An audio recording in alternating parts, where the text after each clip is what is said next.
Chers compatriotes, c'est en ma qualité de président élu de la République du Cameroun que je prends la parole pour qu'en raison de l'extrême gravité dans laquelle nous nous trouvons, j'estime utile de porter à la connaissance du monde en général et des nations qui ont érigé la démocratie et le respect des droits de l'homme comme fondement de leur existence, porter à leur connaissance le fait que tout le peuple camerounais aujourd'hui se trouve le dos au mur, confronté à une menace existentielle de la part de ce régime qui pratique du gangstérisme d'État, qui terrorise nos populations, procède à des purges politiques, purges au faciès, purges dans toutes les régions de notre nation. Une situation inacceptable, intolérable, dès lors qu'en dehors de toute procédure judiciaire, des dizaines, des centaines, des milliers de Camerounais sont arrêtés, incarcérés, persécutés. Je voudrais donc également attirer l'attention de tous les Camerounais, mais en particulier de tous ceux qui ont foi en Dieu, du sacrilège, de la profanation auquel s'est livré le président Biya lors de la soi-disant prestation de serment. Le monde entier sait que Biya n'a jamais été élu. La nation camerounaise dans son ensemble sait que Biya n'a jamais été élu.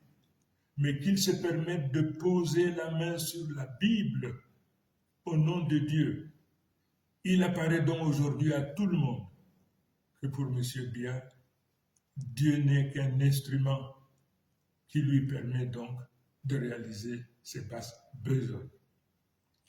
Je voudrais donc dire à ce régime qui pratique du gangstérisme d'État, qui se livre à du terrorisme d'État, qui arrête à tour de bras, qui procède à des purges ethniques, des purges au faciès sur l'ensemble du territoire. Je voudrais donc demander à ce régime, du haut de ma responsabilité, parce que élu aujourd'hui de la République du Cameroun, de cesser cette pratique. Les Camerounais n'en veulent plus, les Camerounais n'en peuvent plus. Et pour ce faire, je leur donne 48 heures pour arrêter, pour libérer sans condition tous nos enfants, tous les Camerounais qui se trouvent aujourd'hui dans les prisons du Cameroun de manière générale. Je leur donne 48 heures.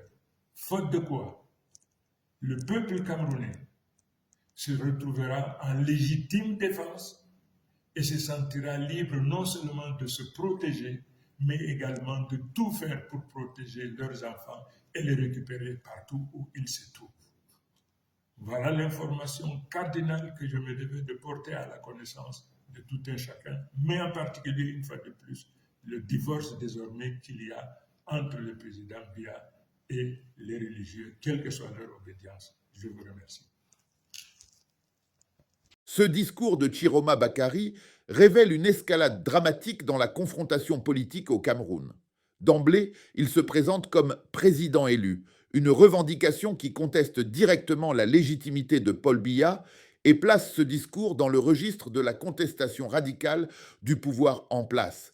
Cette autoproclamation constitue le socle de toute son argumentation et lui permet de s'adresser à la communauté internationale avec une prétendue autorité institutionnelle. L'appel à la communauté internationale est stratégique. En invoquant les nations démocratiques et les défenseurs des droits de l'homme, Bakary cherche à internationaliser la crise camerounaise et à isoler diplomatiquement le régime Biya. Il emploie un vocabulaire préférentiel fort avec des termes comme gangstérisme d'État, terrorisme d'État, purges ethniques et purges politiques. Ce champ lexical, emprunté aux descriptions des régimes les plus autoritaires, vise à dramatiser la situation et à susciter l'indignation internationale. La dimension religieuse du discours mérite une attention particulière. En accusant Biya de sacrilège et de profanation lors de sa prestation de serment, Bakary tente de mobiliser les croyants, toutes confessions confondues. Cette stratégie vise à délégitimer moralement et spirituellement le pouvoir en place dans un pays où la religion occupe une place centrale. L'accusation que Dieu n'est qu'un instrument pour Biya cherche à créer une rupture entre le pouvoir et les autorités religieuses. Les accusations portées sont graves, mais restent générales. Arrestations arbitraires par dizaines, centaines, milliers, incarcération sans procédure judiciaire, persécution. L'absence de chiffres précis ou d'exemples concrets affaiblit la portée factuelle du discours, même si la répétition crée un effet d'accumulation rhétorique puissant. L'ultimatum de 48 heures constitue le point culminant et le plus préoccupant du discours. Cette menace temporelle crée une urgence artificielle et place le pays dans une logique de confrontation imminente. La demande de libération sans condition de tous les prisonniers, formulée de manière aussi absolue, apparaît irréaliste et suggère davantage une posture de rupture qu'une véritable négociation. La notion de légitime défense suscite pour justifier d'éventuelles actions futures du peuple est juridiquement problématique et potentiellement dangereuse. Elle ouvre la porte à des interprétations larges qui pourraient légitimer des violences. L'appel voilé à tout faire pour protéger leurs enfants et les récupérer peut être interprété comme une incitation à des actions directes contre les forces de l'ordre ou les institutions pénitentiaires. Ce discours révèle une opposition qui se radicalise et qui semble avoir abandonné les voies institutionnelles classiques de contestation. L'absence de propositions concrètes de sortie de crise, au-delà de l'ultimatum, témoigne d'une logique de confrontation plutôt que de dialogue. La répétition du terme « purge » à plusieurs reprises crée un parallèle historique avec les régimes totalitaires, une comparaison qui, si elle vise à frapper les esprits, pourrait aussi paraître excessive aux observateurs neutres. L'efficacité de ce discours dépendra largement de la capacité de mobilisation réelle de Bakary et de la réaction du régime en place. L'ultimatum de 48 heures place tous les acteurs dans une situation de tension extrême où le risque d'escalade violente devient préoccupant.